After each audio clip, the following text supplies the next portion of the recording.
Every time. Hi. We are live at 1 o'clock Costa Rica time, 12 noon Pacific, and it's 3 o'clock on the East Coast. Welcome to Walking the Path. I'm so grateful that you're here. My name is John Jacob Mubarak, and I am greatly privileged to have the opportunity to speak with you today and to share with you. I'm so grateful that you're here. We are having an amazing week at Rythmia. Amazing week. We have such beautiful people here this week. Natalie Ledwell is here as our guest speaker from Mind Movies. You might know her. Really tremendous individual who has brought so much to the world. I'm so grateful that she's here as our guest speaker. And we're having such wonderful healing, such wonderful awakenings. It's so amazing to be a part of this. So I want to encourage you to come down and master the merger. Right? That's what this is all about. It's about mastery, mastering a new part of your life, living from a whole and complete place. And this actually speaks right into our topic of today. So I want to thank you. Oh, let me get on the chat, you guys. I'm going to overlay the chat here so we can see as folks. If you overlay Instagram. Oh, I'm not going to overlay the chat. Sorry. Thank you. So, hey, Chris. Be vegan here and now, be active here and now, be just here and now, whatever it is for you. Thank you, Chris. Glad that you're here. So, all right. Be here, be now. Be here, right now, right here, right now, right here, right now. That is the topic. Hello, Mia. Great to see you. Mia, great to see you. Big loves, Miriam. So great that you're grateful that you're here. And Mia, thank you for being here. Keep sending in those shout outs so I can know that you're here with us, and I appreciate you. So what is the topic today? It's something that we all know, right? Be here, be here, right? Be in the present moment. We've heard that. Be present, be in the present moment. What does it mean? Be here, right now is really you without your story, right? To be in the present moment, we have to be clear of the story that we have about ourselves. And I know for myself, the story that I get caught up in the moment is typically something about what I'm going through. So I'm super busy, right? I've got so much to do. And then I get caught up in the story about all the stuff that I have to do. And people ask me, how you doing? And I find it like, I want to share with them how, like, you don't know how busy I am. Let me tell you. Right? And I start to get into this story of how busy I am, which perpetuates this sense that I'm kind of losing control or that I'm not on top of things. And then I get unsettled, and then I have anxiety. And all of this is happening because of this story that I have about the present moment. And each time I tell that story, every time I tell that story, I'm removing myself into some fantasy of the future, or some nostalgia for the past, but wherever it is, I'm not right here. Hey, Leslie Kifik, my Lebanese sister. And so the invitation is to be in the present without the story. How do we do that, right? That's the question. How do we do that? Well, the first spiritual principle is it's all happening now, that there is no time in the eternal. There's no time in the quantum field. Eternal is not a bunch of time put together. When I was a little kid, I used to be like, eternal, wow. That's like for eternity, right? For eternity, like a bunch of time put together. That's not it. The eternal is timeless. It's outside of time, outside of the concept of time and space, right? This is the nature of the divine. And because the physical world is an expression of the divine. The first law of thermodynamics, energy is neither created nor destroyed, but transferred or conveyed into various forms. So there's one energy, many expressions of it. One energy, many forms. So all the forms of the material world, all the visible, formed, and real, touching, feeling things, right, of the real world are an expression of the invisible world. It's like, think of a spectrum. There's red, the color red, right? So there's the visible spectrum of red, but then there's infrared and ultra red, and, it moves all these non-visible aspects of red, but it's all red and it's all on a continuum. So if you think about us as a physical being, or the material world as a physical expression, we are a physical expression of the non-physical. a form of the formless, visible of the invisible, right? And so how can we say it's all happening now? Well, everything that we see in life that has this duality, this life and death cycle, tends to take that expression in this form, but it's part of that eternal timeless. So we can actually see the timeless in the material. For example, the rosebud. If you look at the rosebud, right, it's at a certain point in its evolution. There was something before the bud and there'll be something after the bud, but all of it is contained in this present moment. It's a spectrum from the seed that grew into the rose plant, the rose bush, and the bush that had the bloom, and the bloom that ended up the bud that ended up becoming a blossom, and the blossom that faded away and died and fell off, and another one came. All of that is happening now. It's all within the divine blueprint. The same with the seed. The divine blueprint of the oak tree is in the acorn. And so it's all within. So another way to think about it's all happening now is that the potentiality of the future exists only in the present moment. And in this way, we actually have more power, more agency in our ability to co-create along with this eternal stream of life. Life is always expressing itself in the now, in the moment. And we catch it in these glimpses. The rosebud, oh, there's one particular part of that glimpse of that moment, but it's a continuum. And so we're catching it. And now we catch it. And now I can participate with the blooming of my own unfolding. Because when I'm in the story, when I'm me with my story about what's going on, I'm not participating in the unfolding. In fact, I am participating in the unfolding, but I'm moving it in the direction of my story about how busy I am and how much I have to do and how overloaded and how la, la, la, la, right? And then I start to feel that way. But in the now moment, take that example. In the now moment, I'm going to be me without my story. How am I doing? I'm fine. I'm not bypassing, but right now I'm okay. Yes, I got a lot of stuff going on, but right now I'm okay. Right this moment. And now as I start to engender a sense of I'm okay right now, right here, right now, I'm okay. Now I'm changing my whole vibratory frequency. I'm changing my whole address. My whole spiritual address gets changed when I leave the story and I come into the realization that right this second, I'm okay. I'm all right. Right now, all my needs are met. Right now, I have everything I need. Right now, I'm all right. Right now, I've got everything right where it should be. Now, in a few moments, there might be the next thing to do, but right now, I'm okay. When I anchor into right here, right now, I'm okay. All is well. All is well right now. Now I've entered into the eternal now. What I mean by that is the potentiality of what's unfolding. And instead of driving my story driving my experience by my story, now I'm creating my experience moment by moment. All my needs are met. I'm okay. Everything is fine. All is well. I have everything I need. I need everything I have right now, right here. This is how we build a consciousness of all is well. And we create that story. And now we are co-creating with the eternal flow of goodness. We have some agency over our experience. You know, there was I'm kind of a nerd. I like Star Trek. And I was watching Next Generation, right? Like from the 90s. Yeah, I was watching that. And there was this episode where Wesley Crusher, right? If you remember the young ensign, had an experiment, a quantum experiment, and he created a quantum bubble.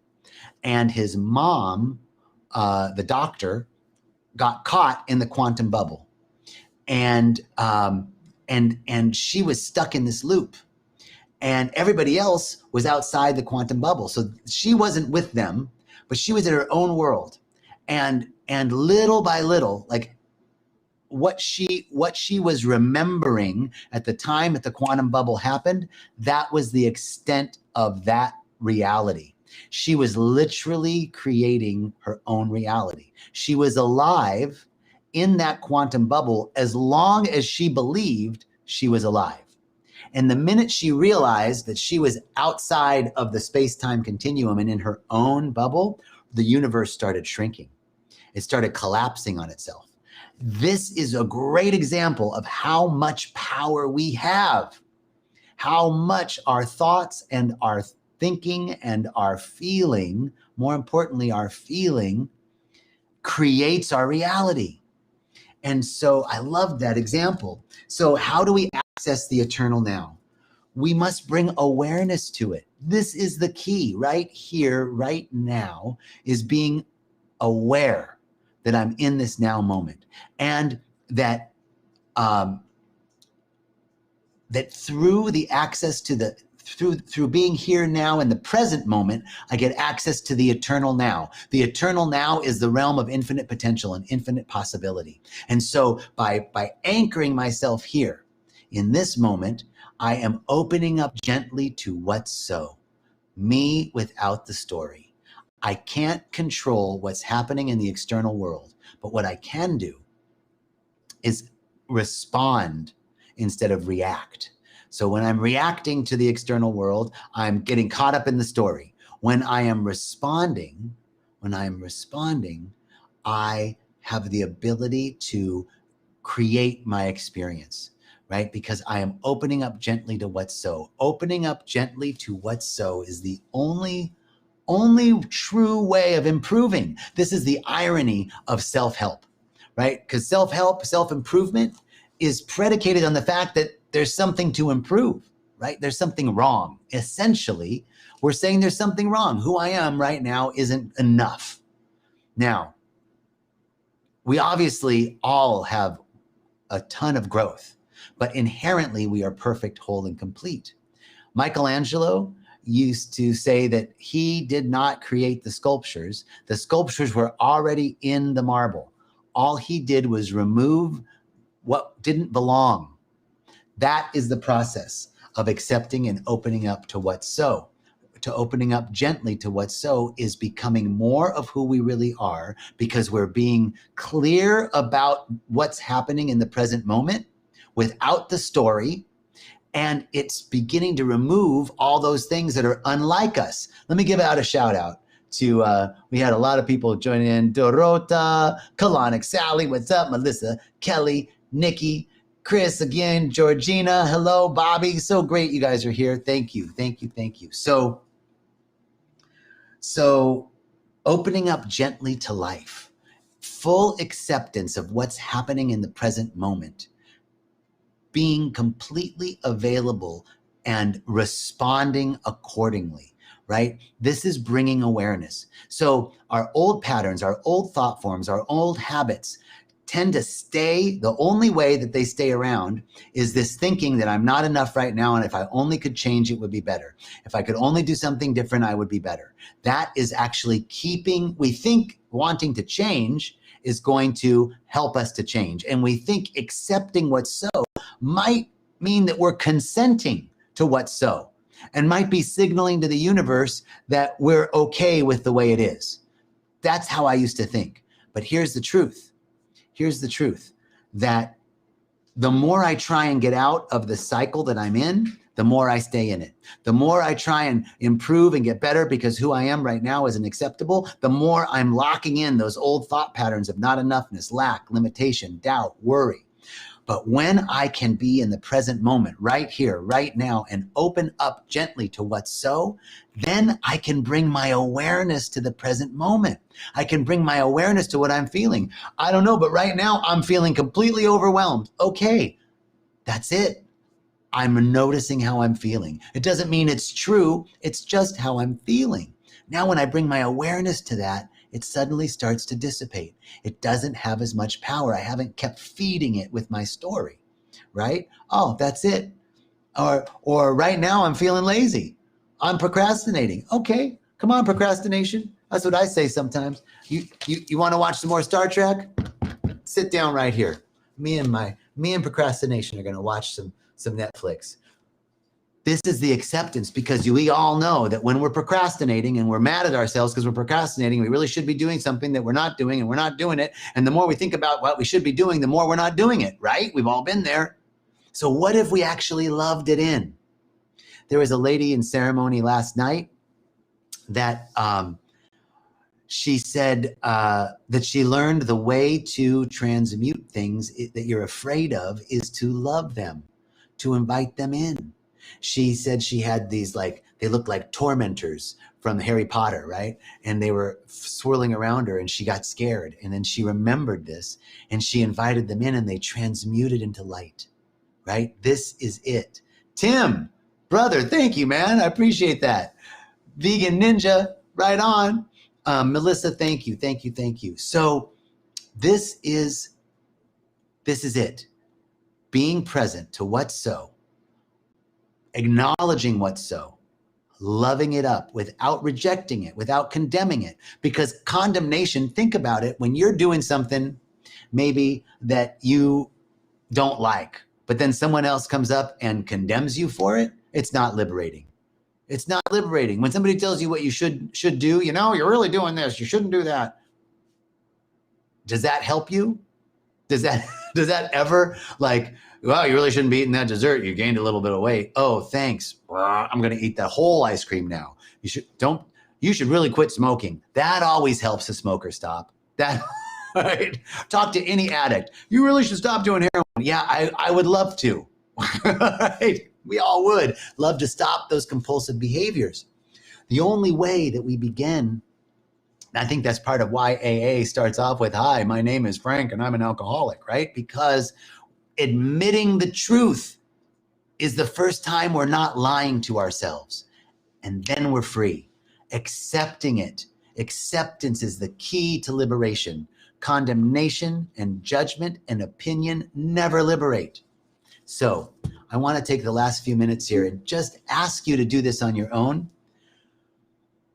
When next time you're in a meditative state, right, to get fully present, do a little meditation and then start removing things from yourself. Like take away all the ideas of who you are, your gender, your age, your race, your sibling order, who you were in school, you're an athlete, all the labels, what your job is, take it all away. Take that away. Take that away. Take away your anticipation.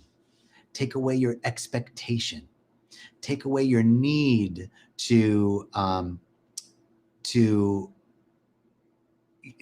control, right? Just take away anticipation and expectation and the expectations that you have about yourself, how you should be acting, how you should be thinking, what you should be doing. Take it away, take it away, take it away. Keep taking those things away. And you get to a point as you keep removing your beliefs, your belief systems, your opinions, your judgments, your principles. Keep taking it away, taking it away, taking it away. What's left? What's left? It's you. There's something real there. There's something more than all of those things. And it's that thing, whatever that is, that's the real you. That's the truth of who you are, the eternal you that's always there and will always be there. That's the part of you that's never hurt, harmed, or endangered. That's the part of you that's already perfect, whole, and complete. And the healing of all the things that you want to fix about yourself and all the things that I want to fix about myself, the healing of those is in the revealing of that truth, that eternal thing that's in me without my story. Me without my story, me without my opinions and judgments, me without my identity of, brother, Lebanese, gay, straight, married, single, male, female, whatever your nationality is, whatever your political association is, take it away, take it away, take it away. Then you get to what's real, what's eternal, what's unchanging. That's right here. That's right now. Access that, baby. Baby, baby, baby. Okay. The power of now, Eckhart Tolle. And then someone said Eckhart is also an animal abuser. I don't know anything about that. I'm not saying one way or the other, but I do know this. Eckhart Tolle, or Tolle, changed his name to Eckhart. That's not his real name. Eckhart after Meister Eckhart, who was a Dominican friar during the Spanish Inquisition. And if you ever have a chance to read any of Meister Eckhart's writings, you think you were reading a contemporary. It's so beautiful. It's from the 1500s. Anyway, that is our talk. That is our talk today. Anne and Ilona and Vegan Ninja Pirate, thank you. Tim, thank you. Thank you, Dorota. Thank you, everybody. Melissa, Georgina, Nikki, Sally, Chris. I appreciate you all. Sending you so much love, peace, and richest blessings. Thank you. We'll see you soon.